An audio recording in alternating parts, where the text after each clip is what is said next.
Ba, ba, ba, ba, ba, da, na, ba, ba, ba, da, da, da, da, We na. can put some bright light bulbs in here. Well, you can save that for later. We're live now, Jerry. Welcome to Batyards. Oh yeah, my frog was in it. Okay. All right, Matt.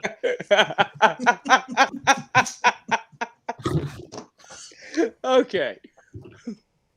Welcome to Batyards Finance, where we're going to bring you the latest news in DC, Marvel, other entertainment news that we can find around there that's good enough to share with you guys.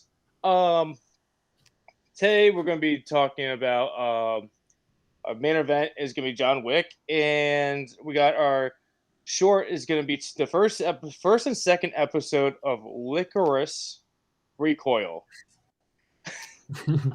It's been a while, so I'm glad that we're back together again in another fine podcast. But before we jump into any of the shorts, anyone got any BS relating to anything? Well, we didn't get to introduce. Oh yeah, ourselves. fuck! I'm Josh so sorry. From Metropolis. Hello. I'm Jerry. I'm playing with my birthday present. It's very nice. We're not going to reveal that. What it is, you have to guess. It's a Nerf gun. Yeah, exactly. I've got a little target set up on the nightstand next to me. Okay, material. Yeah. So yeah, I'm glad we're back. Sorry, guys. It's on me. That's on me. I take responsibility. We took a temporary break to do some partying and get one with nature. Yeah, that's true. That did actually happen. Yeah, I can't reveal that story on live. Anyway, I saw Guardians 3. That was good. That was a good movie. That's cool. I don't know if you guys saw that. Oh, did you? No, I haven't. Yeah. I saw the new Spider-Verse. That was something amazing. Yeah, that's on my list. I saw Boogeyman. So, how was Boogeyman? Boogeyman's actually pretty good for a Stephen King book, like movie. Actually, for once, it's not it. So it's not horrible. They didn't try to change that much from the book, including they did it all in one movie instead of trying to break it up into two and expand it even more.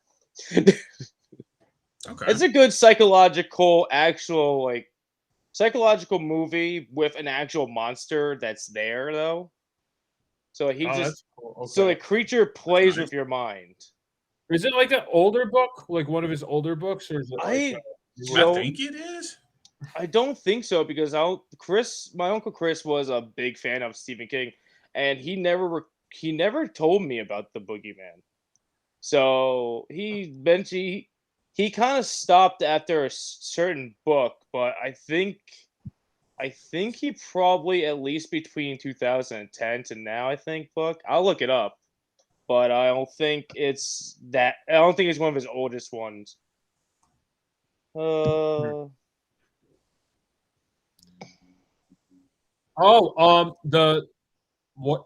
Adventures with Superman, that's coming out July 7th. That cartoon, that's coming out really soon. So I'm excited to see that. That's good. Nice. I saw you posted on the page. Yeah, I put it on the Instagram. So if you want to see the trailer, I don't know, it looks cool. It actually kind of. I remember we're talking about Superman Smashes a Clan. It kind of reminds me of that art style, like it animated a little bit. And I remember we're talking about how we wanted that style animated for Superman. I think this is kind of the answer to that. So it looks cool. Nice. I'm excited for it. Josh, why don't you tell us a little bit about Guardians 3? I haven't had a chance yet. That was on the top of my list to go see before. It's definitely worth watching. It was really good. I really enjoyed it. The stuff with it's like Rocket Raccoon's origin and the stuff with the other animals, kind of like how they became intelligent is that's definitely the saddest stuff in the movie, in the film. I don't want to get in too much into spoilers, but there's an evolutionary twist to it, which I was pretty intrigued about. And Yeah, it's James Gunn's. It's James Gunn. You know, it's his last Guardians movie, and I think every character had something to do, and it kind of put a good pin on like the ending of their stories. Like I enjoyed everyone's character arc, and James Gunn kind of knows how to juggle it. Like I don't know, James Gunn is like the only Marvel director now that I could think of that like kind of like is like outside of the box a little bit. You know, like when I watch that, I feel like I'm watching a James Gunn movie more than I'm watching a Marvel, which Like, is Okay, a good. that's good. You know, it's like it's. I think he knows what he's doing. to me, when I see the James Gunn movies with these Marvel, even Peacekeeper, I like to say that he's more invested in it as like his own Yeah. fan, like a fan of it, Yeah. instead of just being, I got a paycheck, I just got to film this, direct everybody on how to make it and shit, and just instead of just being like in one with it. That's why I'm really excited for what he's going to do with this Superman movie. Honestly, like out of all the superhero movies, I mean, obviously, I'm most looking forward to that. But like, besides the fact that it's Superman, like James Gunn taking on that character, or like DC, I'm intrigued in what he's going to do because he obviously knows how to direct and how to write. And, Mm-hmm. every character Oh, has very something much going so. on. So I have high spirits for the next Superman film. You know, I think it'll be a good film. Like. I don't think it'll be bad. You know. So. I'm just Yeah, curious of who's James going to be Gunn Superman is. definitely cares a lot about movies. Especially, you can see that when everything he did for Guardians, The Suicide Squad, Peacemaker, he Scooby knows Doo. what. Oh yeah, he did do Scooby Doo too. Yeah, Mm-hmm. he knows Oh, what the yeah. audience wants, and he's not going to shy away from it, but he's going to do it in his own fashion. Yeah, for sure. He has his own style, and like I Mm-hmm. feel like he's the only director that kind of like out of the Marvel movies, like I could tell, oh, this is a James Gunn movie instead of like Marvel first, and then you kind of figure out who the director is just Like because the namesake. Oh yeah. I this. had a little bit of news. I saw that I can't remember if we mentioned it, so I apologize if I'm repeating myself. I saw that they listed Carl Urban from The Boys to play Johnny Cage in the next Mortal Kombat movie. I don't think you have said this. Yeah. No, this is news that me and you keep bouncing back and forth with each other, and in Hmm. the group chat on Facebook. But I don't know And about then that what one. else? Before, Um, let me chime in one there's second. something. Go ahead. So the Boogeyman was actually originally published in 1978. So it looks like this missed Chris's radar back when he was reading a bunch of his novels. Hmm. So it was supposed to be like based in. I want to say he's like basing it in the same time period as he wrote it. So, but they modernized it to fit our time period. Okay. Just that's basically the only real change to it. But you do get like the 70s, 80s like vibe with certain things in that movie, so it makes sense. Now, Nice. sorry to cut you off. Oh no, that was fine. That gave me time to try to remember the other movie that I saw something about, but I cannot remember right now. Well, I got one thing. I sent this to you earlier, Jerry. So Oh supposedly, no, go ahead. I'll chime in later. So the so the company that made the studio that made the Mario movie, Illumination, right? Yeah. Yeah. So they're actually setting up agreements with Nintendo to make a Zelda movie.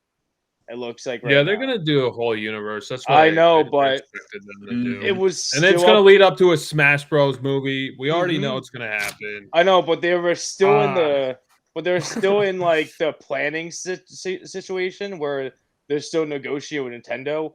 They did like someone did share they had like their own little timeline of what they want to do, but it was never 100% clear of what movies are gonna make it through because nobody made deals yet. Basically, because Nintendo was like, all right, we gave you Mario, let's see what happens. And it looks like Mario got a good response. So it looks like they're going to jump to another character and see where they go with that movie series, with that one. So basically, so we're going to get Smash I'm just Bros. waiting for the Smash Bros. Movie to come. That's what's going to happen. Yeah, I don't know. I'm not really. It's not like I like Mario. I'm just not interested in like what Illumination's going to do with Mario. I heard the movie that just came out was like good-ish. You know, it wasn't great. I don't know. I just don't like Illumination. I think their movies are very lazy and cheap, and like I don't know. To me, that when I went to see it, like I saw the movie and everything. I believe Jared didn't. You go see it too, right? Mm-hmm. It kind of like, to me, like I haven't been seeing that many kids movies like that come out that like basically like I still like to watch like some here and there animated movies, but some of them don't catch my eye anymore. Mario, like, oh, Mario's something from my past, so why not go and see it? And it didn't really like try to do anything spectacular to be over the top. It just gave us something basic to work with that actually was pretty fun to watch. Yeah. They didn't try to overly do it. That was like the nice thing about it. It just felt like a good movie that needed to come out that everyone needed to watch instead of someone just producing junk. Honestly, I'm more interested in watching the fucking Bob Hopkins Mario movie than watching that movie. Like that one just looks more entertaining. Don't tempt me. It's shittier. Don't tempt me. I would rather watch that. I don't tempt me. I think even after I watch it, I think I'd say the same thing. But don't tempt me because I still have to up it for the year. I still have to up it once a year. I haven't. I don't think I've thrown one dud. The one dud I thrown was Jack Frost. That was the one. But that was I don't know. Oh, and what was the other one? Huck Finn. The Adventures of Mark Twain one. I like to hide that in the back of my brain. Yeah. That was a good movie. I just hated Tom Sawyer. Yeah. It's a well-made movie. It's definitely, there's a lot to talk about with that movie. It's just a lot going on out there. Yeah, there's a lot. The animation's fun. It's fun to have it, but like it's all clay and everything. But it's just like, wow. Oh, speaking of shitty movies, I know I sent you this a while ago, but you know that fucking terrible song, I want to be Ninja by some blonde lady on YouTube? Do you know what I'm talking about? I know. It's just like pretty like off-putting song about like a white blonde, you know, Caucasian woman talking about how she wants to be a ninja, and she like puts accent to her song, and like she says she wants to like chop them down to Chinatown. That's her lyrics, and she's making a movie.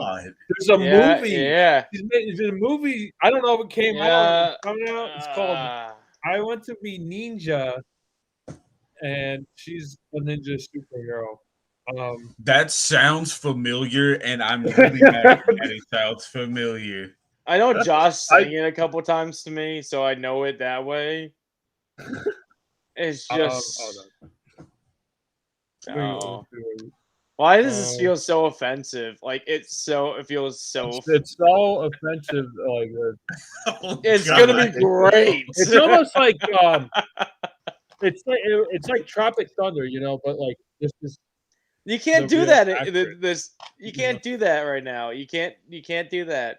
No, but it's not even like it's like Tropic Thunder without the self-awareness, you know?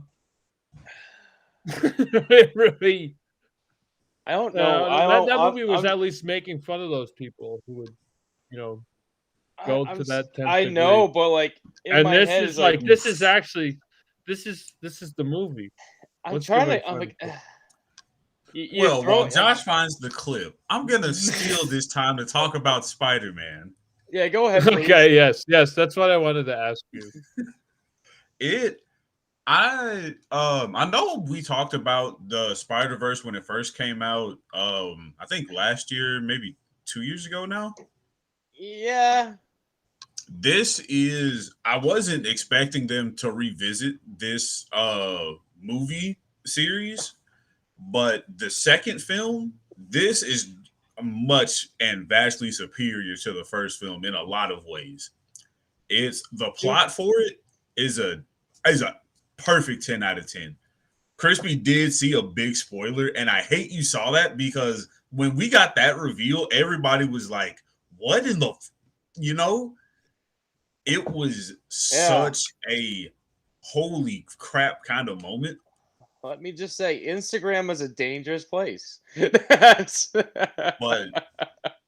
overall, the visual effects they used for the movie are a lot cleaner. They look better. They look almost more, comic book meets movie screen to a T. Okay. There were certain effects they used that, I just outright hated and I feel took away from a scene. But even still within that, I'd rewatch this movie again. So is it as good as the first one? Do you like in my opinion, I'd say it's better. So really, that's what Tony said too. He said he think you liked it better than the first one. I thought the first one was great. The first one is great. Don't get me wrong, but this one, it has multiple layers to pull away from when you think about everything from the start to the finishing point of this one, because they're going to continue again with a third film to release in March of next year. Yeah, next year. God, okay. They're making another one. That's cool. All right. So definitely, this is the superior Spider-Man film. Kind of compared to even Tobey Maguire, Andrew Garfield, Tom Holland. Whoa. And I honestly feel like this is like if this was canon in Marvel connected with Disney, I would love this to pieces. Yeah. Because they obviously, from the trailers, we know that there's the multiverse in that own universe. But how they're doing it is so much more simple and streamlined. I'm not going to get too much into it because it does play a big part in the plot. But I'm like, because me and our moderator went and we were like, this is such a great thing. And it's not overly complicated. It's easy to follow. Boom, boom, boom. But it's overall, I would say if you have free time for like 2.5 hours over the summer, go watch this movie.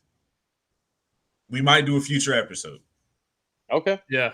I definitely want to watch it now. I mean, like I wanted to watch it before, but after, what I've been hearing from it, it sounds like a really good movie. I know Matt has a question, and then I do, but I was gonna state before that, I had my doubts with mostly this movie a little bit because I was afraid that where Marvel has been doing pretty shitty with their movies, including Sony, and I don't know how much Sony's been up and down with their side movies that aren't really attached to Marvel that much.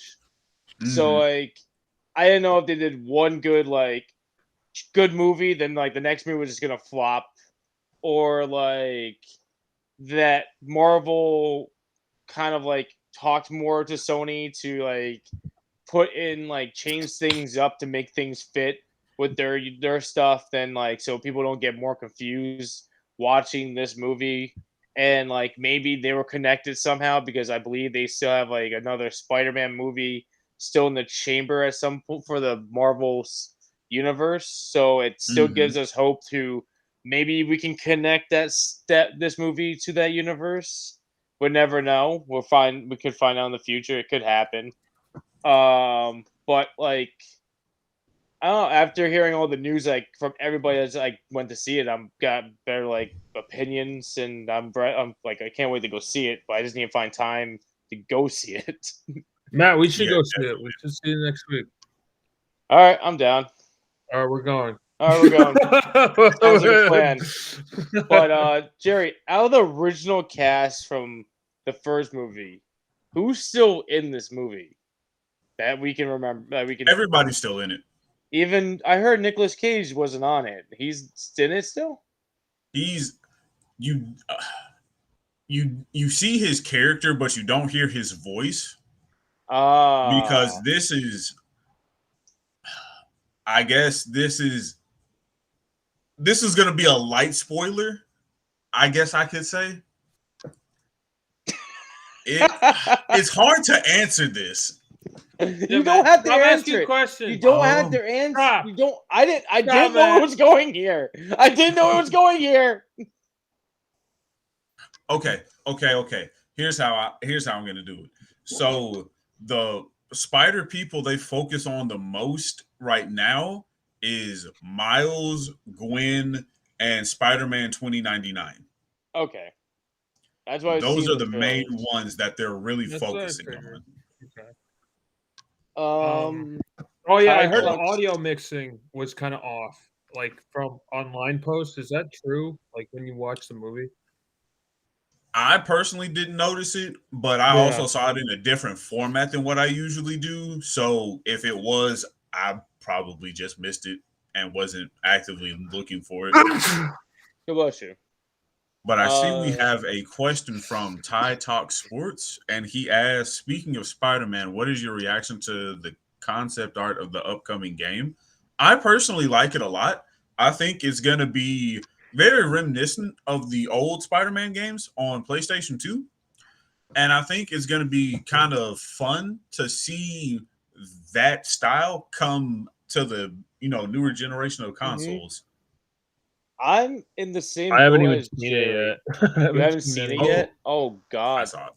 I'm not gonna lie. I'm with Jerry on it. It's gonna be pretty awesome. Seeing the game's like graphics and the textures they've been using on like the characters and stuff looks amazing. You can like tell the details on costumes, even like stuff in the background scenery. You got good detail.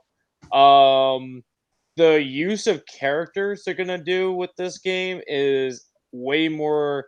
I'm not gonna lie. It feels like it's gonna be more superior to the first one. I didn't personally play the Miles Morales spinoff to it, so I don't know what other enemies they added to it. So to me, I'm just going off the first game. Yeah, it has a lot more to it than just the first game to me, because they're going to be adding what's his name, Craven the Hunter. Yeah, so he's getting a movie. Yeah, they're gonna add him in this, and he's gonna be a main focus point. It looks like from the trailer. That's so small. Ooh, that's very small. You gotta just use the fingers. Ooh, I like 4 squares. What is? Oh, okay. Hey. Is it? Wait, where is it? I can't tell. Okay. Is that there it is. Venom? Right That's Venom. Yeah, it's Venom and Spider-Man and Miles. And Miles. Yeah. Oh, okay. So that looks like Tom Holland Spider-Man. Yeah. Oh, there's Craven. Oh, I did see something for this. Okay, I remember this Craven image. Oh, he looked awesome in these ads are annoying. I think in PlayStation Showcase. I think in the PlayStation Showcase they did like a 5 or 10 minute like showing of like a whole giant like cutscene that they put together for us, and it looks pretty good. It goes from, it's not like just one giant scene. It just like goes from certain points and connects properly to the other areas into like some kind of like a trailer based. It wasn't bad. It looks pretty good. The only thing that screws a lot of my friends up is there's a point in the trailer where you see Peter Parker in the symbiote outfit just out of nowhere just jump and glide away.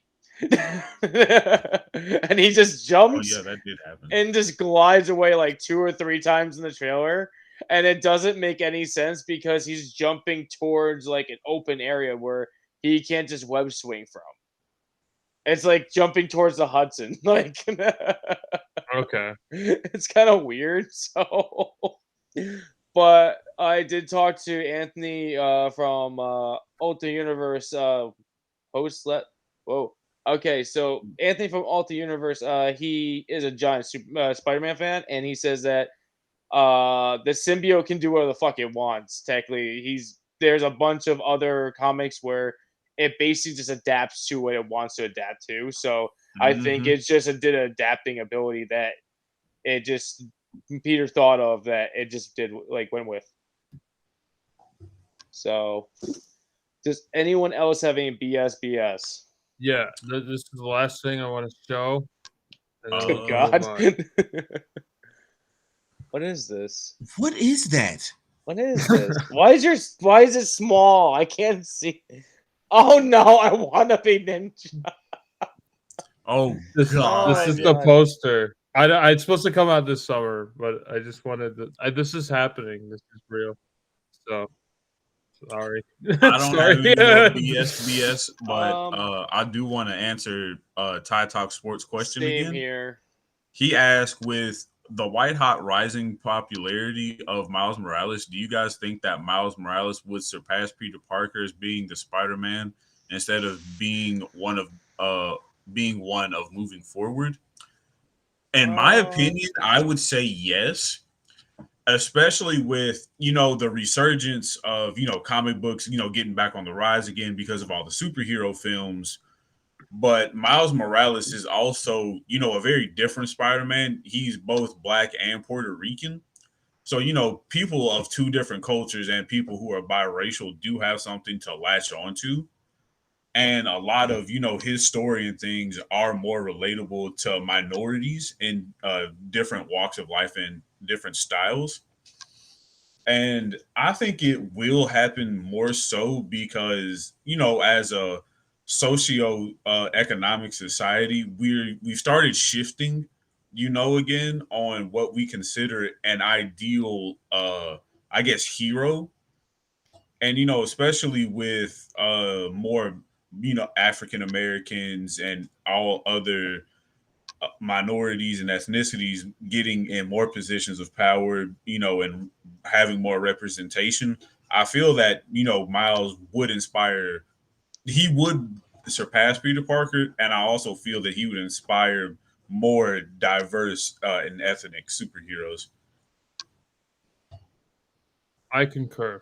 I agree. He said it better than I could. Yeah. Yeah. The only thing I want to add, there's there's different Flashes, there's different Batmans, there's different Spider-Man, and there are those characters that kind of surpassed the one kind of that went before. I'm not so I could totally see them moving on. Especially Sony, I think they're talking about doing a Miles Morales live action film. I've seen that the talks around. Yeah. So I mean, they could make that the focus of the next generation of Spider-Man, and their histories are obviously still connected. So it's just the continuation of the story and the legacy of being Spider-Man. And that's what's cool about Spider-Man. Anyone could be Spider-Man because the Spider-Man is like a costume. He's covered from head to toe. He's not showing anything, so anyone could be under that mask. So that's what's cool about him. Spider-Man. Yeah, speaking about the Miles Morales live action stuff, I did see a rumor that the voice actor is aiming to play him with the live action. Oh, that would be cool. And he said that'd be good. The rumor was that he was losing weight to get to the same kind of weight style, the weight style that Miles is at in the comics and some of the games that he's been put in. So let's see what happens. I haven't heard any other news than just that. Yeah, I've heard about the rumors about them wanting to do a live action. And I know while it would be good to see, for me, I don't want them to do it because, you're going to have those loud naysayers saying, you got you got his ethnicity wrong, or you messed up on this one crucial kind of detail and different kind of things. Or, I'm worried, especially with Sony and how they've done previous live actions, they're going to put someone in there who just is not a good fit at all.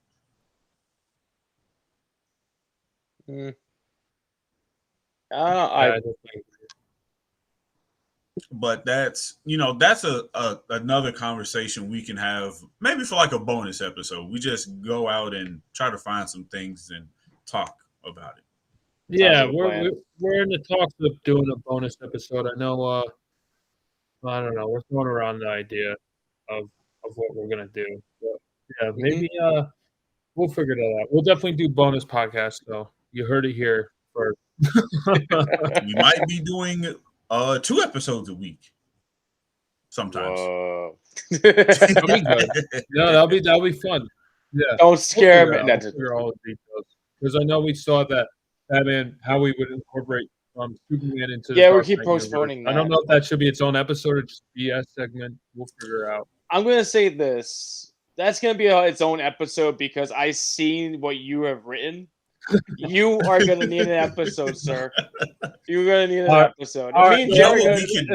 Me and Jerry we can talk about it behind the scenes. I got it. Well, me and Jerry can have like a half of episode, like a BS segment. You need an episode.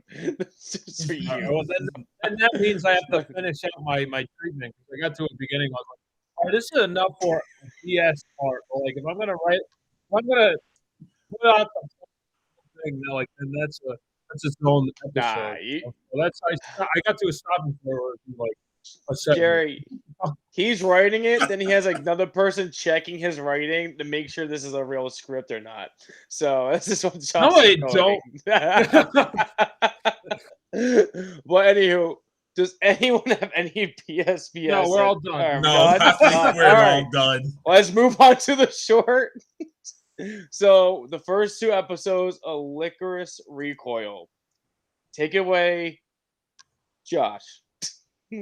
Okay, so in Lycoris Recoil episode 1, Easy does it. Takina, I don't know how to say her name, had been on a team of Lycoris achieved stalemate against the arms dealer, and the arms dealer had to take out their own hostage. And a legendary agent, Cristiano something, was on the way, but you would not make it in time. When Takina made a command decision, she picked up a heavy machine gun and opened fire. And was that the right call? Did she rescue her fellow agent? And did the same commander have? What did he have to say about Takina's inventive? So I don't know. So yeah, it was. So that's what happened. Second episode too, Josh. Oh, and yeah. So the second episode in Lycoris Recoil, episode 2, the mourning. Mario, the Mario, Cristiano, and Takina get an agent escort the hacker Walnut out of Japan. And turns out Walnut had a price on his head, and he had contracted with Mika to get him safely. But the enemy is someone every bit as skilled as Walnut and every bit as determined. Their foe was willing to use this assault rifle to get their way. Will Cristiano cling to her philosophy respecting life? I don't know. Or will she listen to Cristiano's advice? And who is Walnut anyway? I don't know. Like,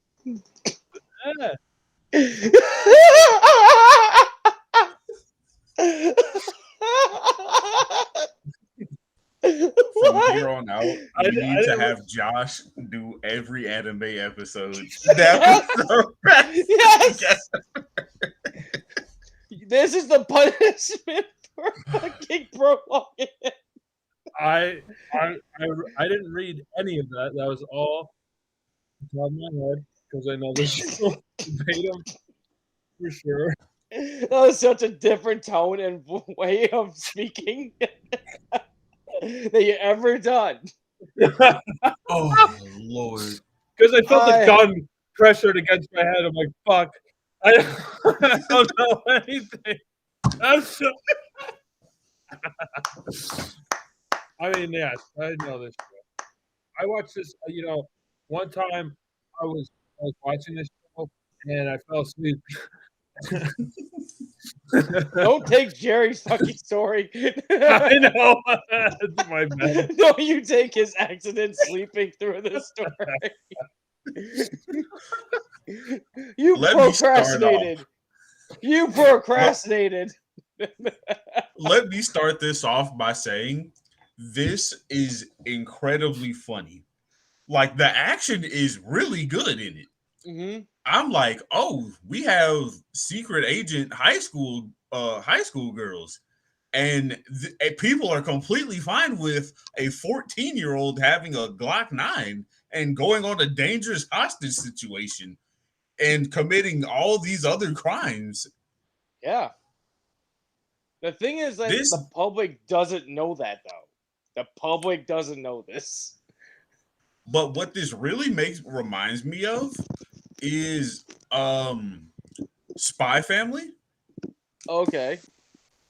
Because I'm like, okay, I was like, oh, this reminds me of Spy Family because all the secret agents, and there's obviously, secrecy among the general populace that don't know what's going on about this huge undercover war. Mm-hmm.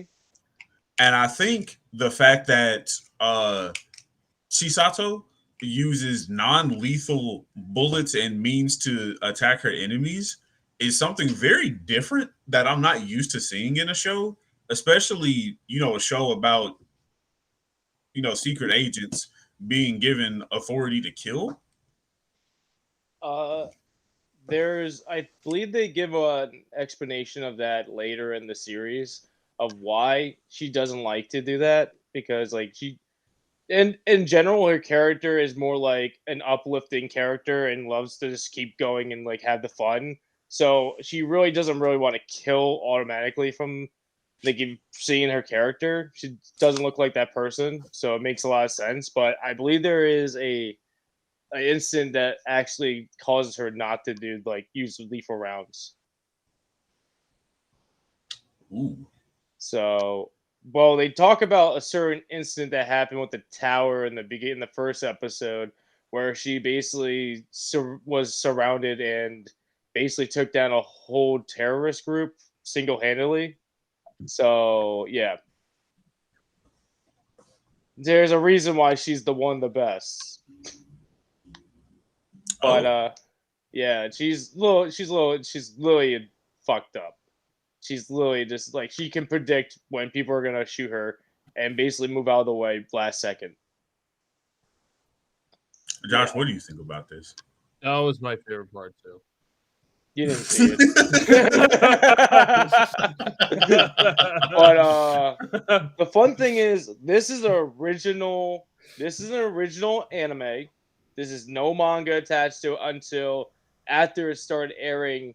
It started getting chapters released in a certain Japanese magazine, and then later on after that they had releases of light novels and like a light novel series that came out. I think called Ordinary Days. I think it's called. No, that's an actual manga series they want to release. I think that's the one that's in the magazine, Ordinary Days. Then they had the light novel series that's attached to it now. This show has actually got greenlit for a season 2, and then the company that helped fund put it on, help fund make it, Crunchyroll, actually got it nominated. It was nominated as one of the best original anime for 2022, I think. That's when it came out? Yeah, it came out last year. Oh, that's really good. Yeah. There was one actor who I thought sounded like Kevin Conroy. I don't know the character's name. Oh, is that Kevin Conroy? And then it wasn't. And then I got sad. It was like the guy. It was the guy in the car. The guy with the red hair? No, he was like he had like it's not Teach. strawberry So. brownish hair. I don't know. Oh, He's like the older guy. Oh, him. Yeah. Okay. I was like, I know what you're talking I about. was forced to watch it in Japanese because the English wouldn't play, so I don't know. I'm guessing. What the fuck? Oh, okay. Yeah, I tried like for a solid hour. I was just waiting for it to buffer, and I kept closing and refreshing. Oh, It just wouldn't do jeez. anything. I had no issue with when I watched it. I don't know if it was just the area I was in or what. Wait, where were you watching it, Jerry? I was watching it At work? at work yesterday. Yes. So yeah. So yeah, better reception. But it I definitely enjoy the animation style because while it also is very bubbly and there's a lot of colors and just pop of vividness and contrast from all the lights and darks. Mm-hmm. The animation style also, I can't think of the studio that does it, but they're the ones who did A Silent Voice, Weathering with You, Oh God. Your Name. You know the studio I'm talking about. I know. Hold on, give me a second. Like their animation style, the way they do animation reminds me of them, but just at not a high of a production rate. Mm-hmm. Because you like when everyone's hair moves, you can see the textures in it. You can obviously tell more so now. Okay, he's he's starting to show his age in this character because there's little streaks of gray every now and again. And then also the hands were just very well drawn. I'm not gonna lie, that's like the one thing that's like, it's weird that you said that because this like that's another thing that's like kind of like ties a lot of people like to tie this with John Wick a lot because they like to show the movement of their hands of how they're positioning guns and like actually loading the weapons and actually doing all kinds of technical stuff that with their hands. And not a lot of animes like to do that because hand drawing is a lot really everyone knows it's really difficult to do. But this production company did really fucking well with it because every constant thing they're doing, you see that they're doing something crazy, and it's always hand motions. I'm trying to see the studio you were talking about with this. I also think it's a very, very interesting thing they're doing with the story of having someone who's a pacifist kind of teach someone who is very quick to draw the gun and go kill how to, just back off slowly. No, it is like it's a nice thing. I've seen a lot of things like other shows do that, but this is a better attempt of it because with what's it called? Like at least during so you guys only seen technically you guys seen the first two episodes. You don't see the progression 100% yet. So around like episode like 4 or 5, you start seeing the progression of Takina actually like start to change in her personality more. And fuck, I can never pronounce the main Lycoris that's actually teaching her the way. Latre, thank you for saying it's best anime. I agree with you. Yeah, Latre says it's best anime. I do agree with you. That is one of the best anime they put out there. Of the newer age, but I can't remember how to pronounce the main Lycoris that's teaching Takina. Like what's to actually. Chisato. Thank you. Her like what's it called? Like her like if you just see her abilities is like during episode 2 at the end there, and then 3 we actually get to see her actually do more crazy shit with her abilities of prediction of how people are going to shoot a gun at her and everything because they do a giant like trial run thing with like other Lycoris to show who's who's boss. Good Things. It was like it's you just need to watch it. I don't want to spoil if you guys do continue watching it. But, no, I definitely I saw a clip from this quite a while ago, and I meant to put it in my watch list because I'm like, oh, I know this is Lycoris Recoil because I remember you talking about this one particular character, and I saw the name on screen, so I'm like, okay, cool. And 5 minutes later, I completely forgot to do it. I got distracted. I think somebody had called me or something about. But I'm not gonna lie. This story to this is actually kind of tragic in a way, and it's like has a little tragic ending, like style to it. There's like part of the story involving one of the characters, but it kind of ends off with a nice happy ending to season 1 for it. Okay. So if you continue onwards, you unlock basically more backstory to our main Lycoris for it. But going back to the silent voice animator, the production company for that was, if I pronounce this right, Kyoto Animation. Kyoto Animation. Kyoto, yes. The same people who did Miss Kobayashi. Mm-hmm. And then Lycoris was doesn't look like it was made by them. Why are you guys laughing? Are you slapping that damn thing? I love this show.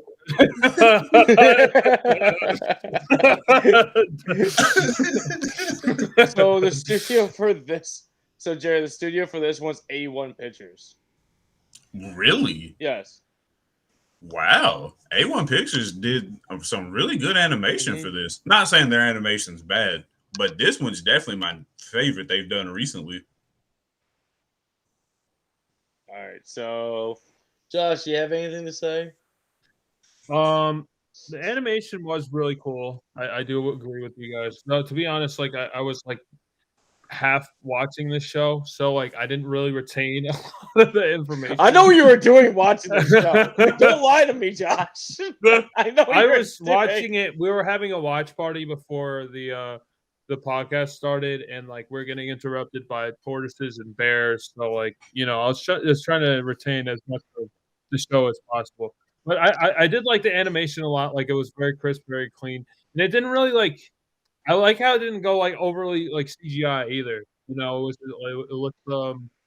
looked like they took their time with the animation, and like a lot of it. I mean, I'm sure they used computers, but it looked almost like it had that human hand, touch with the animation. So that's all I have to say. Do you want to give your final thoughts and review early, Josh? Yeah, I love this show. 1,000,000 out of 10. Perfect. I'm not mad, but I'm really disappointed in you. I expect this from you every time, though. All right. These are good picks. Animes are hard. Animes are very hard for me. I either like get into it or I'm like, man, this is something. So, you're working out. To be fair, I'll give it another try. Try it again. Okay. And I'll tell you by next episode my real thoughts. By next episode, he will forget. Maybe a bonus episode. All right, Jerry, what's your final thoughts on Lycoris? I enjoy Lycoris more than what I was expecting to. Not in a bad way, but just it kind of caught me off guard that, you have such a happy person doing a bang, bang, shoot 'em up job that, they should be kind of cold and emotionless. The first episode, I was testing the water out. I'm like, okay, I can tell that there's some going to be some tensions that flare up every once in a while. But the comedy and how everyone just has these jokes, there's nothing that's honestly weird and out of place. And I like the fact that even though Takane is there to basically do this as a transfer until she gets her reinstatements back to go back to headquarters for the Lycoris. I like that she's still so receptive of things Chisato had to say, especially involving slowing down and how that, saving a life could potentially save another. And definitely some of, the meanings of, you don't know someone until you can see their past definitely seems like a very prominent theme here, especially with the blonde guy with the logo that all the Lycoris have. Oh, I know you're talking about. I think Mr. John. No, Mr. Allen. That's it, Allen. Yeah, I definitely give this a really solid 8 out of 10. I plan to watch more. I enjoyed this quite a bit. It's a fun watch. It's hilarious. And now that I'm going to be able to watch it in English, I will be able to enjoy it a lot more. I thought you preferred sub sometimes. And I'm an auditory person, so whatever sounds the best. Got it. Because Eden Zero, I don't hate it, but I don't like their sub, and I like the English better. Okay. But Crunchyroll's taking forever to start dubbing the English, and season 2 is almost done. I know, but that's another topic. That's a private conversation. Another topic. We can talk about that on PlayStation.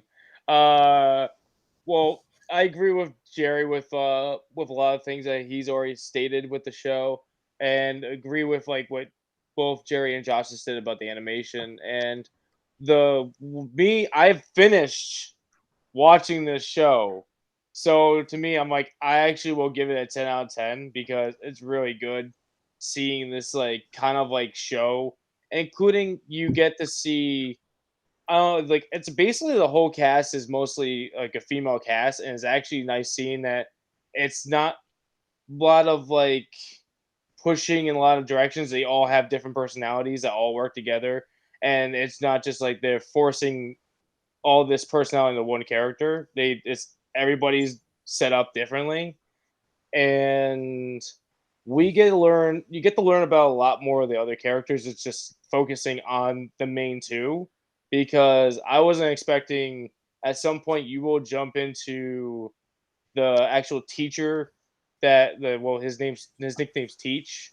His name is Mike, I think. I don't think it's Mike. I thought it's something. He has a name. He has a name.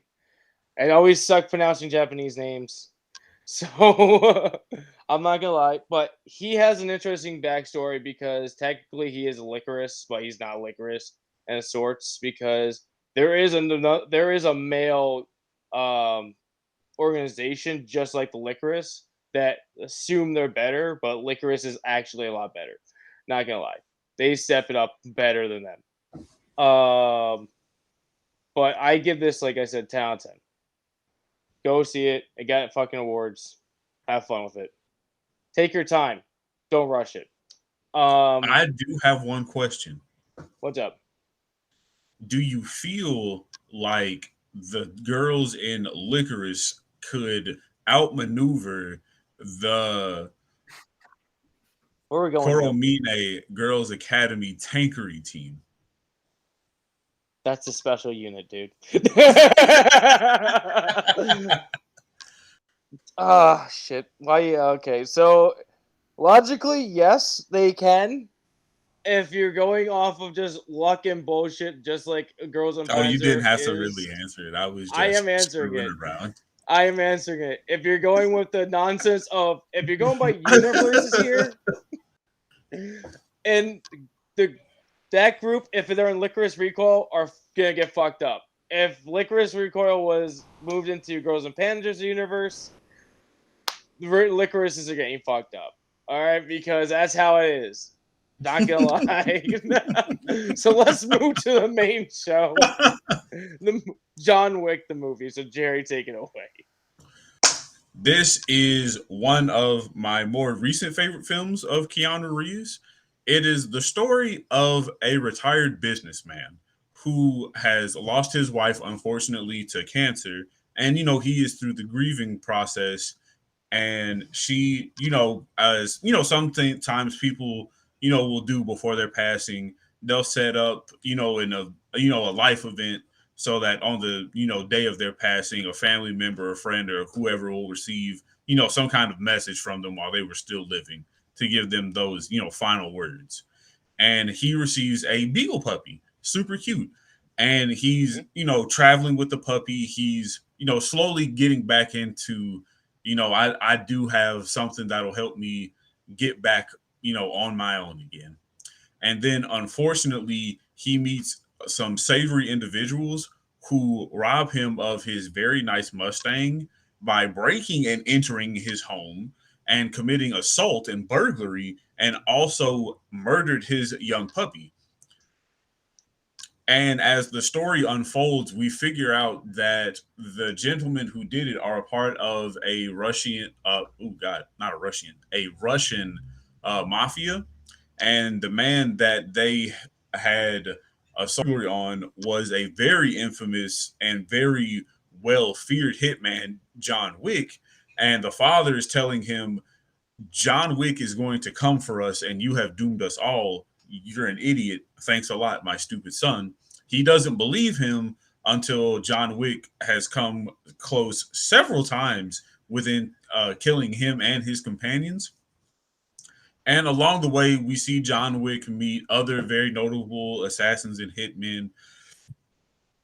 And he takes up lodging in what I guess is considered to be their neutral ground where parties can commit, neutral business.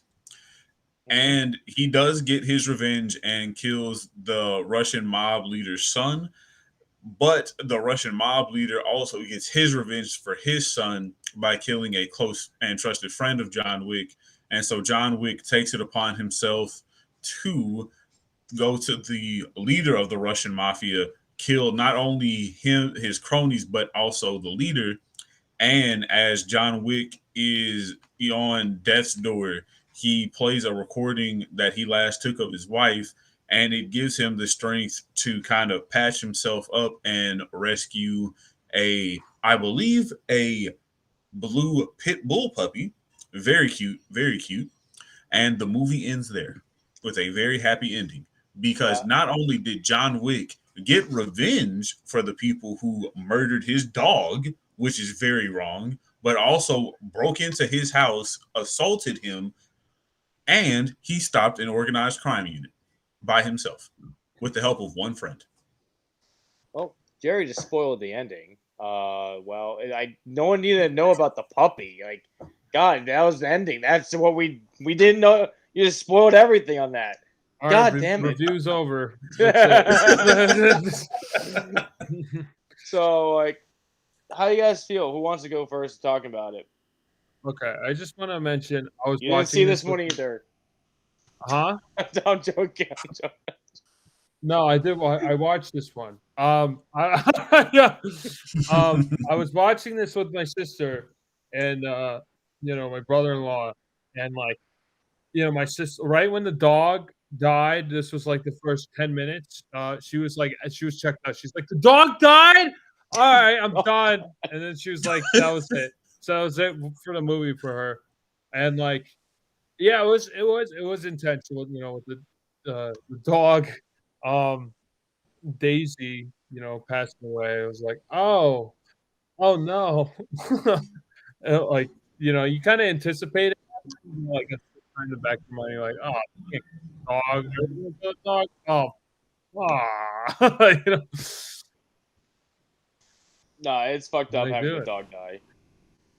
I wasn't expecting that when I first saw it. I was like, I thought they were gonna kill. I thought they were gonna kill John Wick, and the dog was gonna go out for revenge against the assassination of his owner or her owner. That's what I would have thought. Definitely, murderous puppy. This movie was. I haven't watched it since it first come out, so rewatching it again, I forget how many big kind of A-listers are just casually in this movie. Yeah. I wasn't expecting William Dafoe. Willem Dafoe's in there, the Allstate natural disaster guy. He's the right-hand man for the Russian mob guy. Lance Riddick, who just recently passed, he's the clerk at the hotel. Yep. And I know there's more people, but those were just the main ones that stuck out.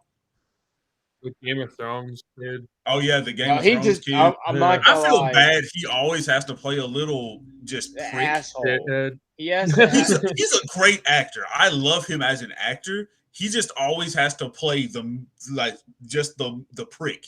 Yeah, no matter what. Yeah, give him the props, but he like Jerry said, he gets the short end of the stick of playing like an asshole, and then he gets the worst end of the stick with that character also, because in Game of Thrones, oh, don't get me started with that. That character went on a full freaking bullshit route. Can't call him a prick anymore. No, you can't. No, you can't.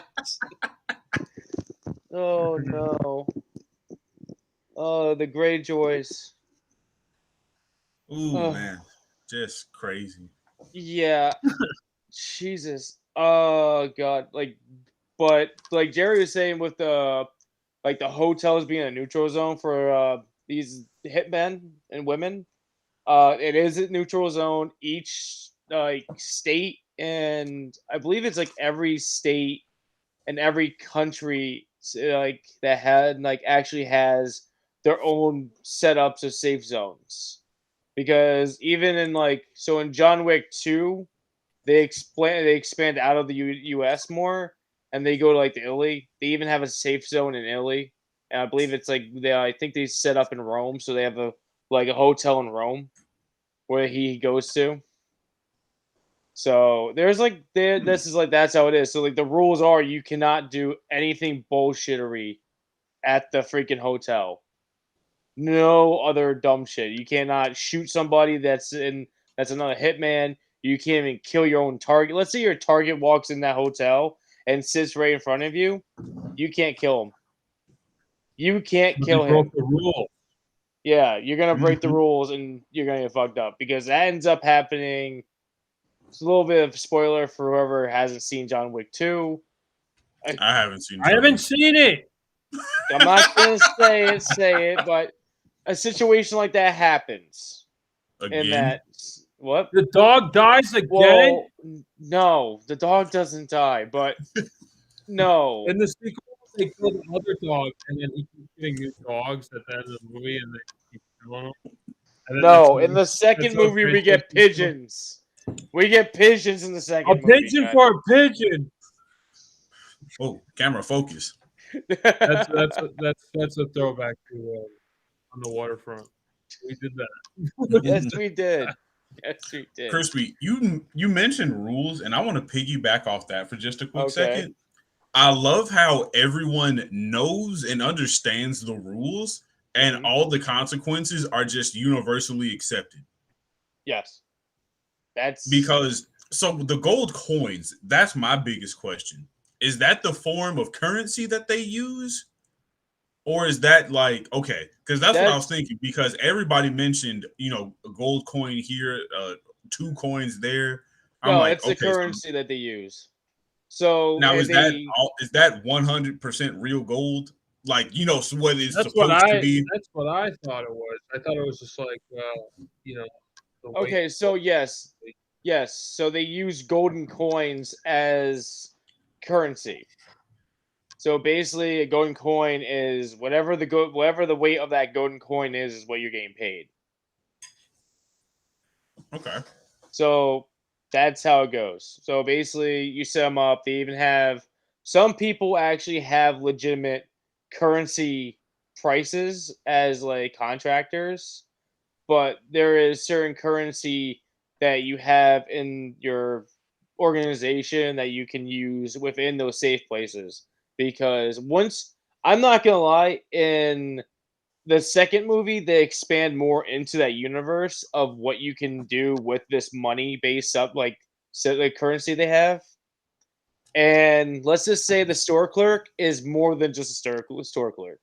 He has more power, I'm not gonna lie, in the he shows in the second one than he does you get to see in the first one. He is actually a main player. So it's kind of upsetting that his actor is now passed. Dude, still respects to him, but he actually was an actual main character of that movie to me. So he actually keeps the like a little bit more. Gives it more character to the movie than it just Keanu Reeves just shooting people. So anything else that like other than the currency, did you guys like anything Oh like yeah, the action I scenes, was listening. craziness? I'm eating dinner right now. I All was right. stuffing No, my I craw. was reading Jimmy's comment and that next film Dogecoin. Dogecoin. No, Off they of don't switch it. cryptocurrency Yeah, is that would banned. make sense. God damn it! Dog. I But hate you it guys. one thing, there's a lot of things I forgot I liked about John Wick. Number one being how deadly accurate all of his shots were. Yeah, that's the direction that the director wanted. He wanted like actual like precision shooting. He got Keanu Reeves went through training, actually like military training to learn how to properly hold and shoot weapons properly. And the director made it like to the point that he needs to see the guns get reloaded. He doesn't want to be Mhm. like an action flick. The dog. We talked about the dog, Jimmy. You're a little late, but it's okay. It's sad. It's really sad. I no, it is fucked up. The dog had to die, but we get a new one. We get a new one. But the director, Dog. shut up. But no, the director made it like clear that he doesn't want to be like an action movie where you never see the hero reload his gun or you never see anybody reload a gun. He wants it clear that Mhm. he uses his, like does everything right with the guns. And anything he's actually using, he wants to see it properly used right than just bullshit. Definitely my favorite thing. Everybody who saw John Wick was like, Mr. Wick, I want to make this clear. I have nothing to do with this kid and what he just did to you. Mm-hmm. At every chance, there was a lot of people who could have betrayed John Wick along the way. Wait, I Jimmy Rose helping us. Oh, yeah. What happened? But no, I was reading Jimmy's comment. But He just and I was mumbled it. I was double distracted. But it everybody was very respectful when talking to John Wick. And when John Wick was talking to everyone, he wasn't making outrageous demands. He was 100% business at all times. Yeah.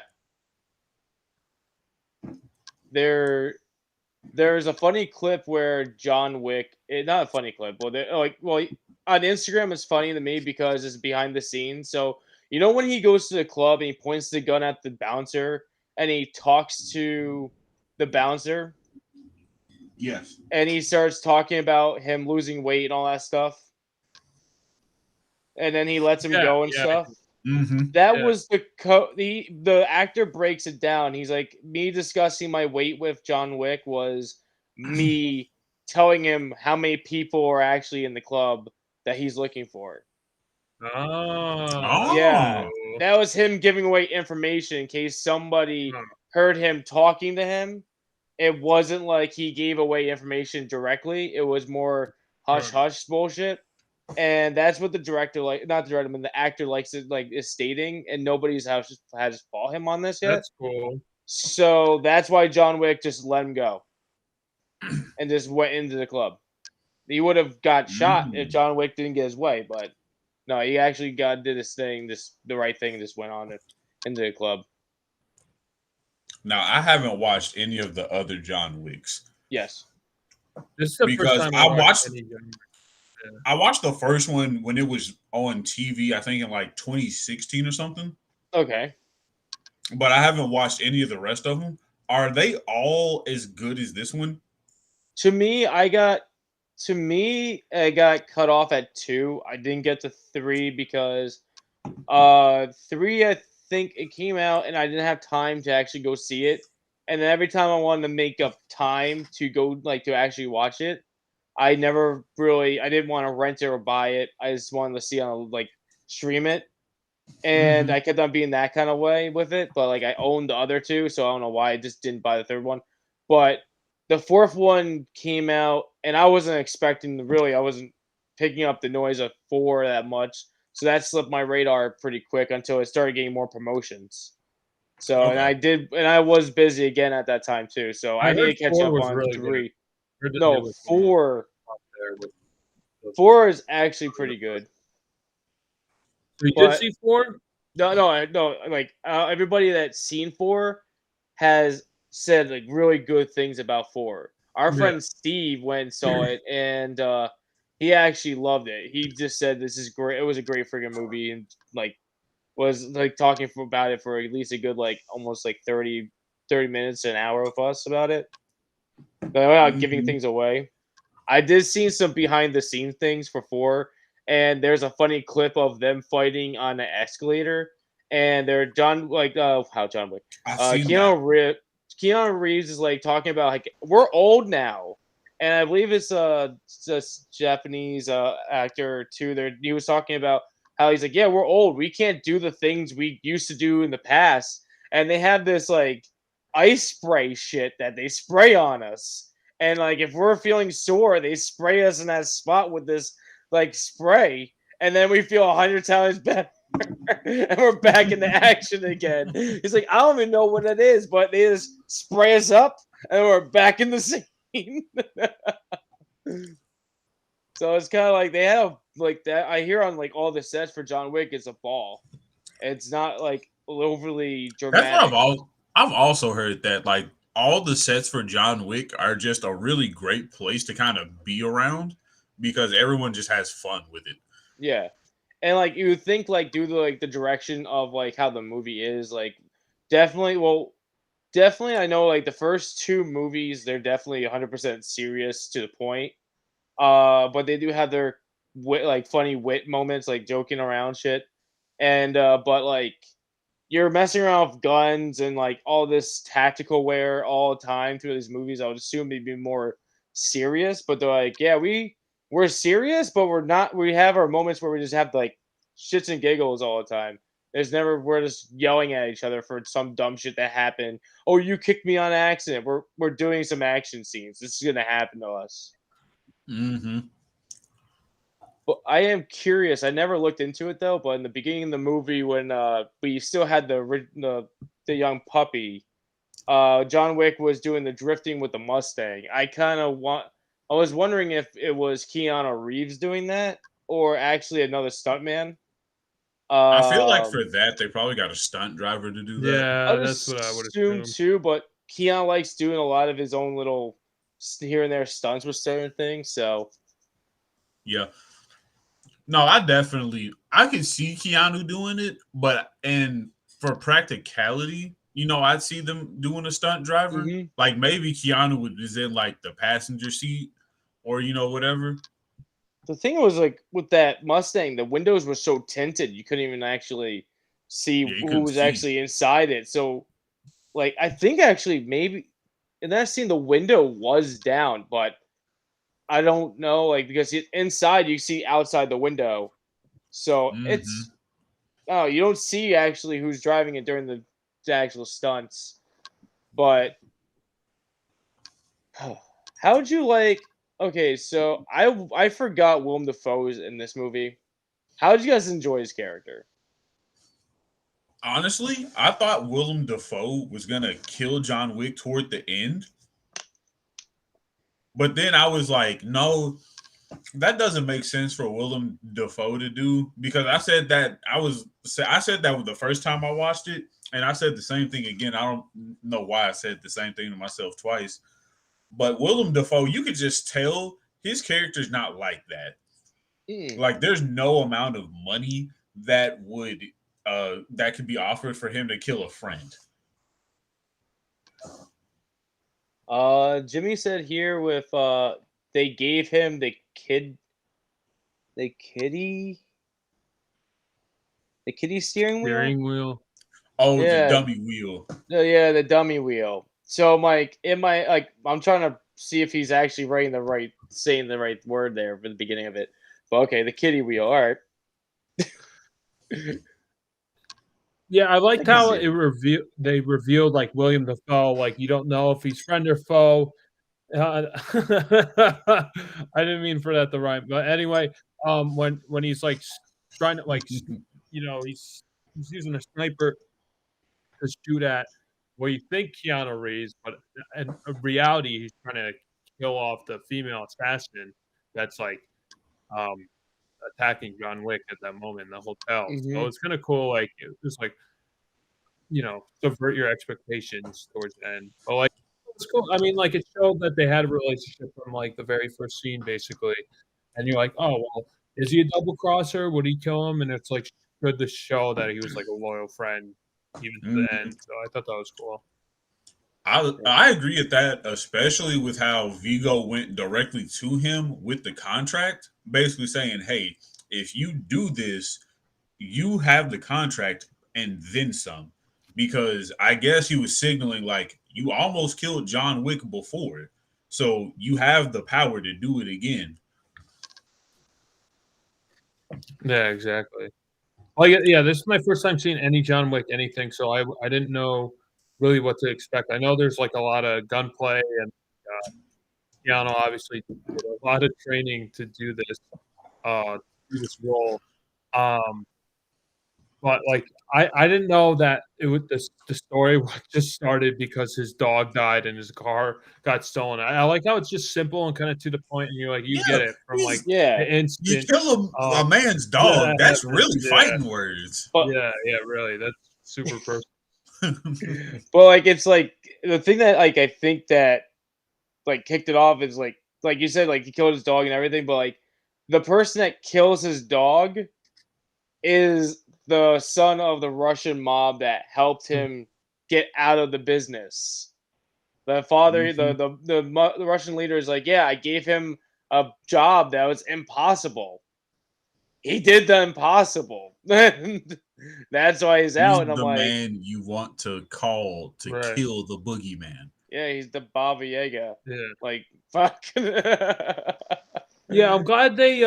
It was like they had the wife and the wife passed, and then it was like her passing of the dog to John Wick instead of like them killing the wife. If they killed the wife, then it would have been like, oh, this is cliche. It would have been cliche as hell. Yeah. So I'm glad they added the angle of this was a gift from her, like her last dying wish, basically, for him to love again in simplest terms. But that was even taken away from him. It was his wife, and then the memory of it. So, yeah.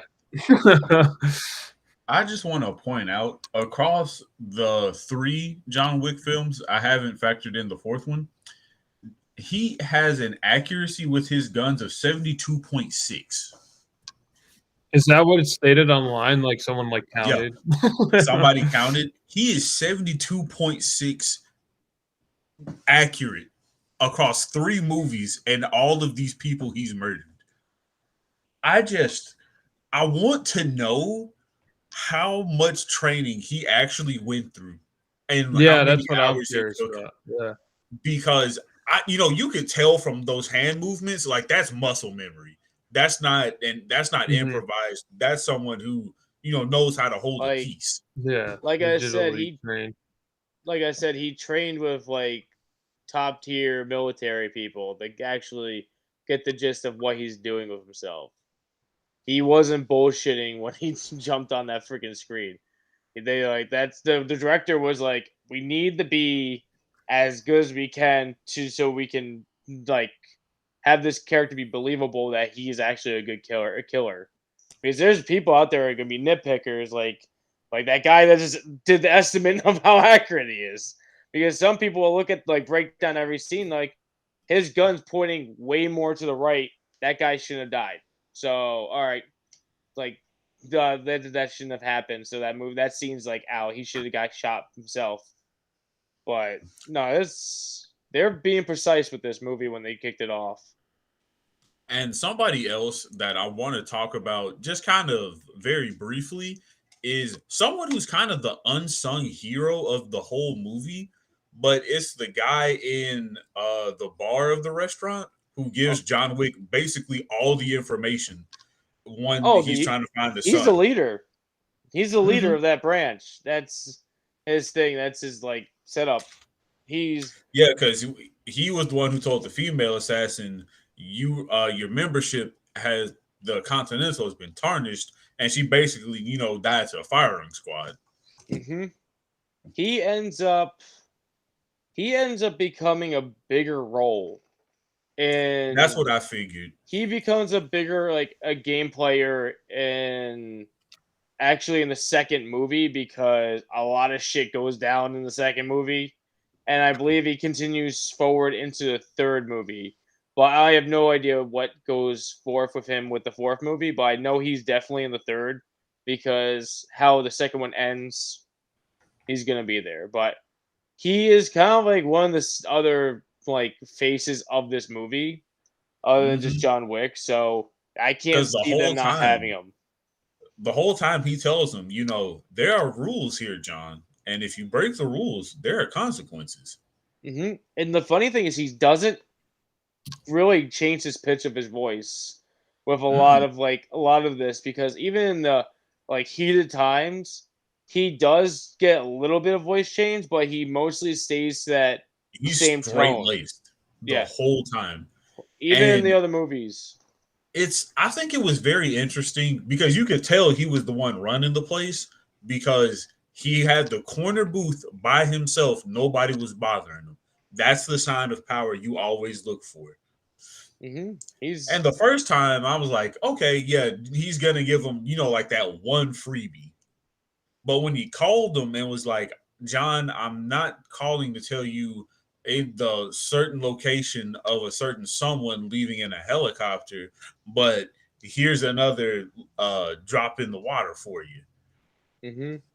No, he knows. He just gave him the biggest. It's not even a breadcrumb trail. He just drew they it gave with him a loaf. The line. No, with that one, he knew that was fucking wrong. He just knew that setup was bad from this, like what was happening, so he just gave him the information with that one because he just knew like that was bullshit. That shouldn't have kind of happened, but ends up happening. John Wick literally just went through hell to get revenge, then just lose another person that's even crucial into his life. That fuck it, let's just end it. Just get rid of everything.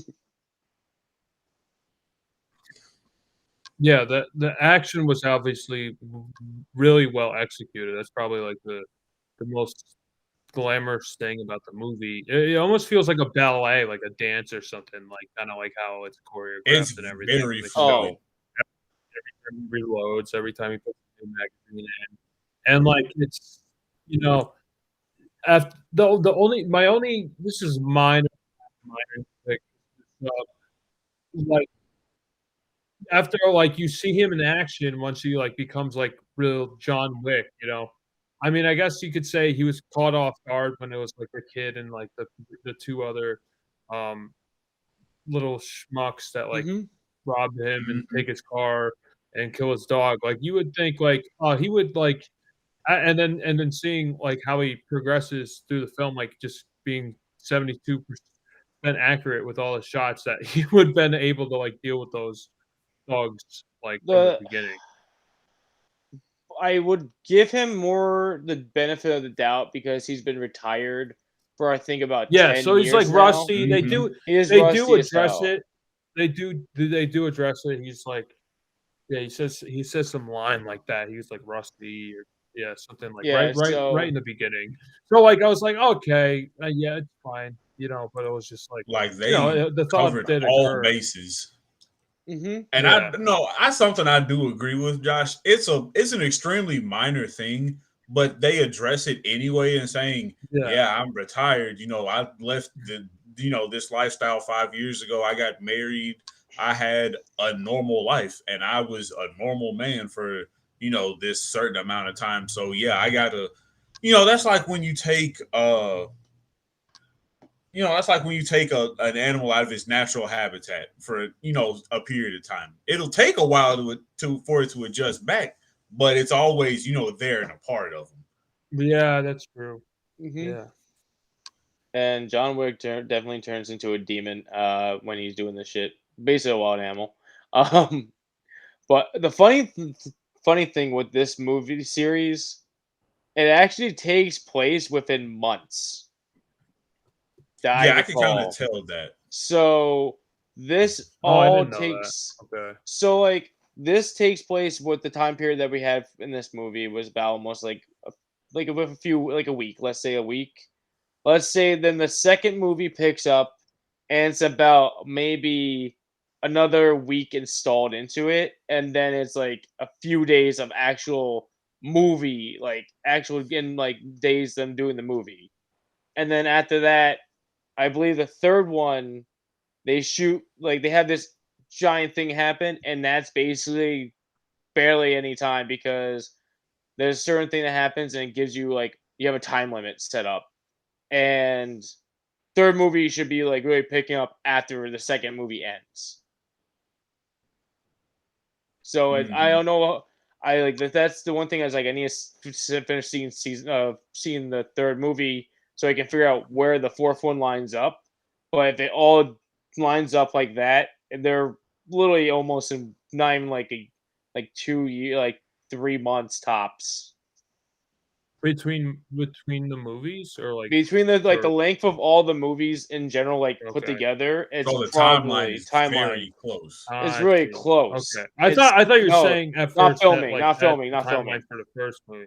Oh no, no, like all the movies crammed into one. It Mhm. should be like 3 months. If I'm going with the fourth one, if it follows up pretty close to the third movie, right? I would say 3 months tops at least. I would even just bicker with maybe going 2 months, but I don't know where the fourth movie lies. I just know the third movie Okay. literally picks right up after freaking like two I gotcha. Okay, that makes sense. of everything. So does anyone have any final thoughts or anything? Yeah, I don't really have to honestly, I'll just go first. I don't have too much to say about this movie just because like it's a very simple story. It gets right to the point, very quick, very fast. The characters, like all their dynamics, it's not overly complicated. Um, it's about a guy trying to get revenge for his dog and his life essentially through that dog. And like Jerry said at the end, he does get a new one at the end, so it's a nice little bow on top of the film. The choreograph is the like choreographing, like that's the most intricate part of the film is that like how they show him like reloading and everything and like what kind of beautiful, like experience that he kind of got for this role is the stuff that's kind of like more worth talking about or like the stuff that has like more of the conversation. I think it's just like how he trained for the role. I mean, the movie's good. Don't get me wrong, but it's just a very simple story. It's just like you know, there's nothing too overly complex about John Wick. It's not like you're gonna get like um other too many themes, from this movie. If that makes Hmm. any sense. Hmm. Um, Overall, I give this movie a 7 out of 10. I definitely would watch it again.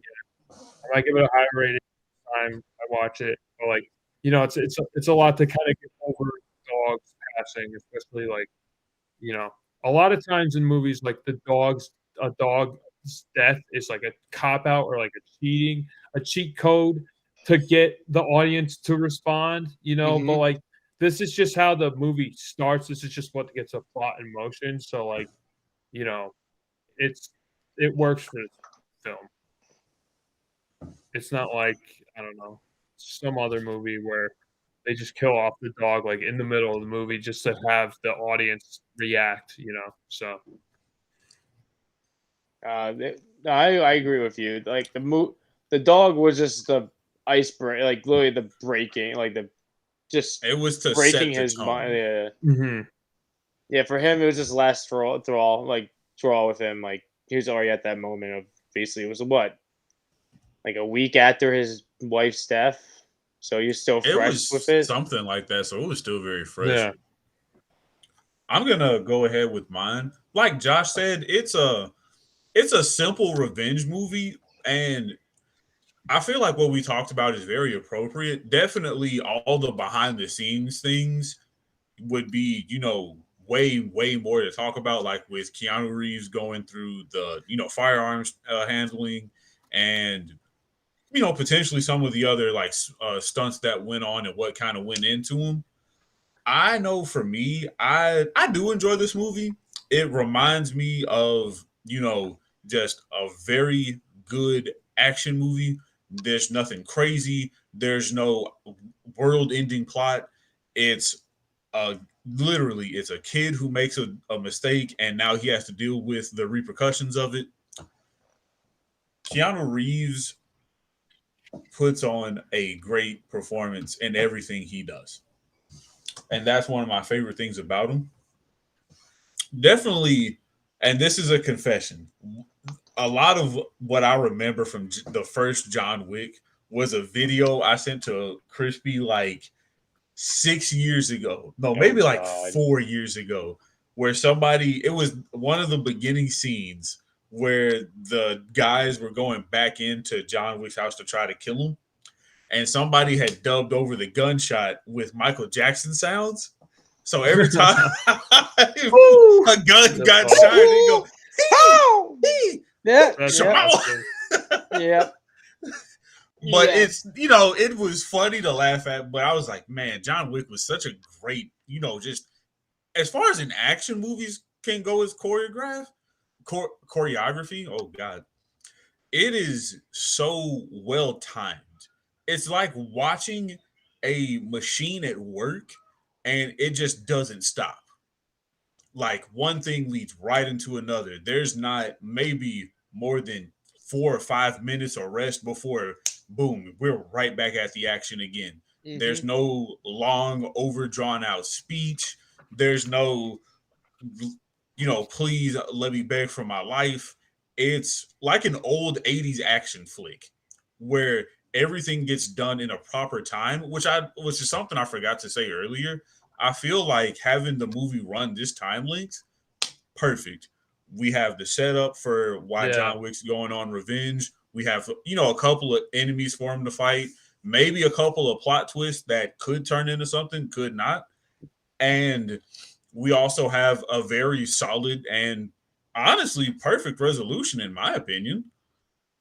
He destroyed the people who took, part of his life again. And, to help him get past that, he's, setting himself back up to be, just a regular person.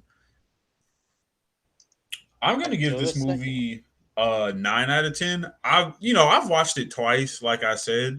And the first time I watched it, I'm like, man, this movie is just awesome. But, rewatching it again, it's still just as awesome. But no one, actively watching and listening to, the dialogue and seeing everything go on as it should be, there's not a lot of moving parts, but there's subtle things that are just kind of said and done. Like when John Wick was being attacked by the female assassin, and he's talking to another patron of the Continental, Harry, and he's like, "You need a hand, John?" And he's like, no, thanks, I got it. And then he's like, you know what, actually, Harry, for one coin, would you mind playing house sitter and just holding on to her, catch and release? Like, it's just they did the same thing with the police officer. House call. Like a noise complaint. It's just like, no, this is all the bullshit with it. It's like, all right. And the cop just leaves after he just murdered like everybody in his fucking house. like there's no dead space all of screen time, in my opinion. Everything served its purpose for how long and or small it was. It's it's a great summer action movie. I would definitely recommend this to somebody if they were like, I want a great action movie, but I don't want something that's super long and drawn out. Yeah, I think the runtime is like perfect, Jerry. I agree. Yeah, so with my final thoughts, I actually like I said, I'm up to 2. I need to catch up with the rest of them. I actually enjoy this series. I'm not like with Jerry. I'm gonna give it a 9 because I enjoyed whatever they did with this whole movie, like the screenwriting and the way they filmed certain shots with this. Like it had really good angles and like way of following John Wick instead of like losing track of him. He was always being spotted. And what's like the gunplay, like we keep mentioning, is amazing. There is the choreographic that they do in this with him doing like fighting with the guns.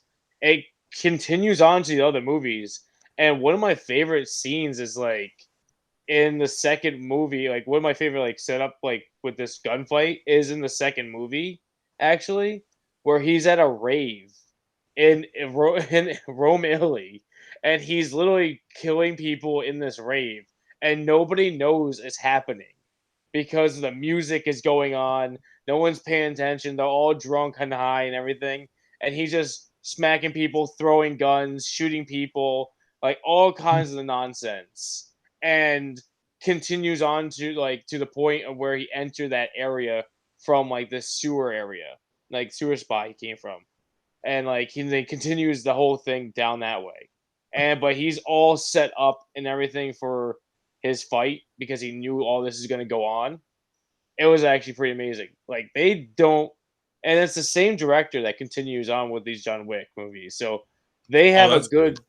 It's a good dynamic they have with this. With me, with Keanu Reeves, I'm not used to Keanu Reeves that much as this kind of figure because I never got drawn into the Matrix. So I know him as like more Bill like and Ted. Bill and Ted, goofy nonsense stuff. And then hearing some of his other stuff that he's more like easygoing and like personal life that he's actually a good person. So me seeing him as this gives me a different perspective. Am I gonna go watch The Matrix? No, because I really don't want to jump in that universe because I hear so much colluded crap with Unless that. someone recommends it on the podcast. Go ahead. But That's on my list. I may add maybe the second one in at some point for you guys to watch, or maybe add the rest of them at some point, ease them in instead of just like throwing them all at once. But maybe Okay, we can that'd watch be cool. one that I didn't watch. Maybe we can watch one all together. I didn't get to watch. Maybe like 4 down the That'd be road. fun. I think John Wick is a fun watch. It is. I also forgot. I want to add this in really quick. John Wick is a better assassination movie than Hitman because he's just a better Agent 47. Not gonna lie, they can't do Agent 47. You never seen it? It was okay. I didn't really care for it's a video game, right? I heard it is, but they did a live action. I heard not the movie that long ago. They're okay. Like if you want to watch something just to kind of burn some time. Mm-hmm. They just can't get the vibe. They can't get the vibe of the game right from to it. It's not like off track, but like the Hitman games aren't that dynamic. They're very simple if you look at them right. Like there's nothing like superly big. It's like John Wick. It's simple. He's not bald. Thank you, Big Booty Dandy. Haven't seen you in a while. He's not bald. Yes, that is one thing that's good about John Wick. He's not bald, but he's more aerodynamic. The Hitman, like Agent 47 can move faster with that bald head. He can dodge. But that was just the one little small side piece I wanted to throw in. No, I agree with you. He definitely, if you go to a movie like setup, he is definitely a better agent or assassin. So let's talk about up and coming podcasts. Next picks is gonna be Josh. This guy. All right. So that's all you, Josh. Or we're doing bonus episode. What's going on, buddy? We could do a bonus episode. I'm just gonna release my picks and then we'll figure out by next podcast. So we're doing a bonus episode beforehand. Right. So you guys have time. For the podcast we are doing for the short Superman the animated series, New Kids on the Block, and Okay. the Smallville pilot. So that's that will be the choices. Wait, so the Smallville pilot's gonna be the feature length? Mhm. Okay, I just want to make sure I understood. Yeah. Smallville is going to be the main feature, and Superman the animated series is going to be the New Kids on the Block. It will be the short. Okay. Okay. So, all right. So, I want to do a little prediction with this and the New Kids on the Block thing. Are we going to see the New Kids on the Block in this episode? Yeah, it's the 90s. Because you can't say New Kids on the Block and not have the New Kids on the Block in it. You know. I don't know. I can't tell you it's a spoiler. Right. Yeah, I was gonna either do this or something. You know, I felt like we should go on brand. You know, so I picked a Superman thing. I do want to pick a movie, but I'm like, you know, we'll kind of stay on course. You know, we got to pick a Superman Batman thing every once in a while. Yeah, so, yes, we have to. And it's not. So, yeah. It's simple. So if you don't want to be spoiled for Superman and the cool kids on the roof and Smallville, the pilot episode, watch it. Yes, be sure to watch that for next episode. Unless the next episode's a bonus, then you have more time. Yeah, true. So, but still make sure you watch it. Yeah, definitely. Oh my god. But thank you to everybody for watching and hanging out with us and chatting with us and seeing some new fans. I have not seen Tony, what's his name? Ty Talk Sports. He's the first time seeing him on the podcast. I think he came out before. Yeah, definitely. It's nice to see new faces. Yeah, definitely. If you guys have any questions for us that you want us to answer for the BSBS segment, you know, just put it in the comments, and we'll definitely do our best to answer questions. So shoot us a DM, write a letter. You can send a message through the Pony Express. God damn it, just send a pigeon. Well, just leave a comment on YouTube. You know, talk to us on our Instagram. That's probably the best way to contact us. So yeah, there you go. All right, Matt, close up. So this is our conclusion of this podcast. Like I said, thank you for hanging out with us. I am Superman's pal, Matt, and I'm Josh from Batyard Productions, sending you off up and away until next Batyard's finest episode. And I'm Jerry, guiding you all with Green Lantern's light. And becoming super pals one episode at a time. Thank you, everybody. Yeah. Have some good ice cream. Merry Christmas. How'd you know I was going to